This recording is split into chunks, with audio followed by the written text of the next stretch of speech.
IMAX screens are everyone's favorite movie theater experience, but not all IMAXs are created equal. Out of the 17,772 IMAX theaters in the world, only 30 of them are true IMAX screens. That means there's a 1.6% chance that your favorite IMAX screen is actually a real one. The rest are Limaxes. That means it's a theater that meets IMAX Corporation's standards, but is probably just a big screen that was converted into an IMAX later on. But what is the difference between a Limax and an IMAX?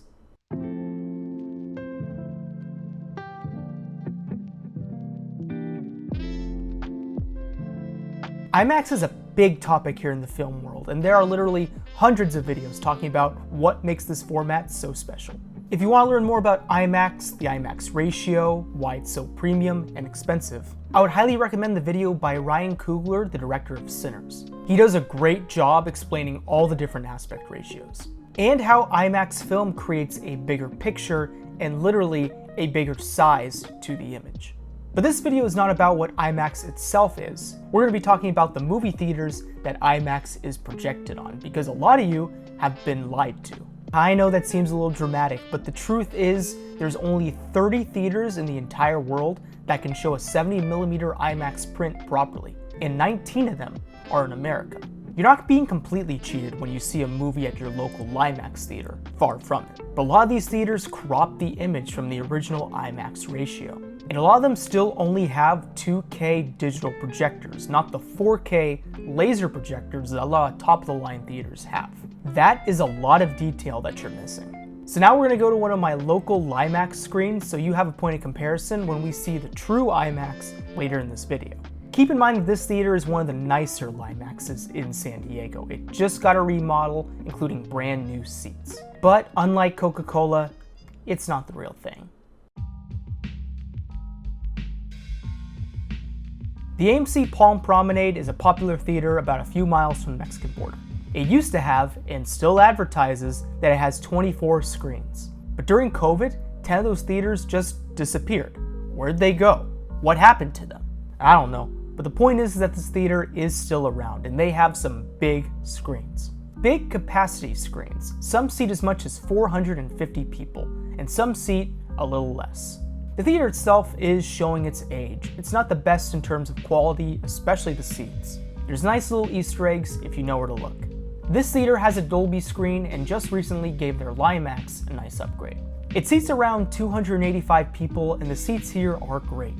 They have these nice plush rockers now that don't really recline all the way, but they're very comfy and you can really rock them back.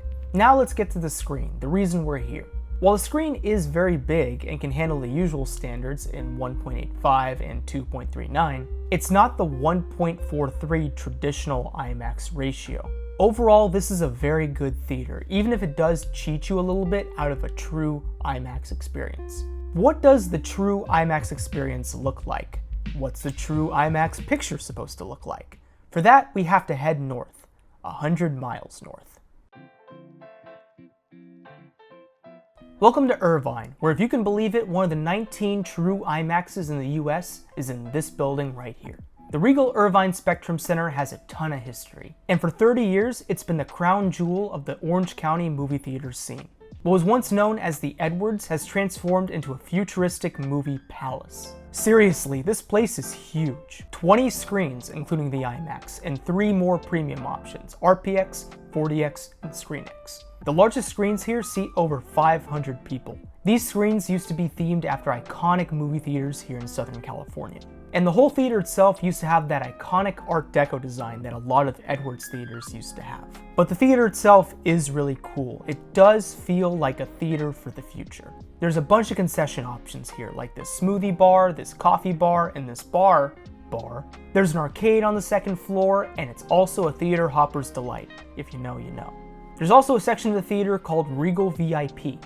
These are some of the smaller screens in the place, but they do have a bar of their own, a lounge, and reclining seats. These seats do go fast, but the atmosphere in these screens are very cozy. But this is the reason why we came here, the IMAX. There's only one way in and one way out of this theater, so if you need to go to the bathroom, get it done before making the long walk. They really build up the hype down this long blue hallway, but once you're there, This screen is 67 by 88 feet. It is the biggest screen in Southern California. If you've never been to this theater before, the size of the screen will shock you. These videos that I took don't do it any justice. The theater itself seats 385 people. The seats are pretty comfy and they do recline a little bit, but they don't have the full recliners like the VIP seats do. But let's be real here, a screen this big is truly a VIP experience. If I have one complaint about this theater, is that sometimes even the films shot for IMAX don't fill up the entire screen. From what I've heard, it's more Regal's fault for not utilizing the screen to its full potential. But when you do see this screen at its full potential and you see a 70mm film that takes up the entire screen, it is the best experience you will have watching a movie. Once you see a film this way, you will never want to go back to your local IMAX ever again.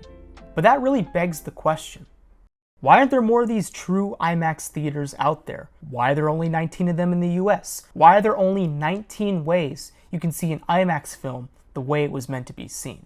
And with the Odyssey coming out next year, people are already fighting tooth and nail to get a seat at one of these 19 theaters. The truth is that these theaters are expensive to build. A home theater IMAX setup costs $400,000 minimum. So imagine how much it would cost to build a huge commercial IMAX theater. The land alone would be in the millions of dollars, and you haven't even built the screen yet. So you can see why it's more commercially viable for a theater to just convert one of their older screens into an IMAX screen with their standards instead of building one from scratch. But how is a movie theater supposed to make back their investment?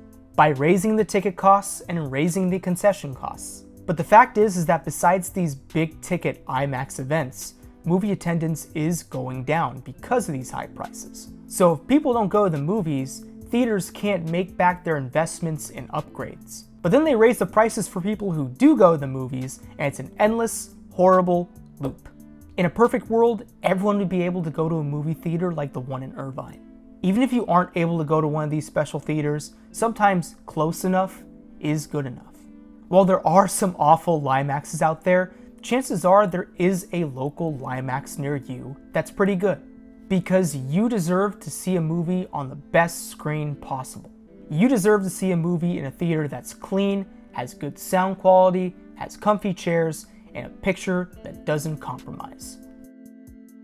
Thank you for watching. Be sure to like the video and subscribe to my channel for more movie theater content. Thank you.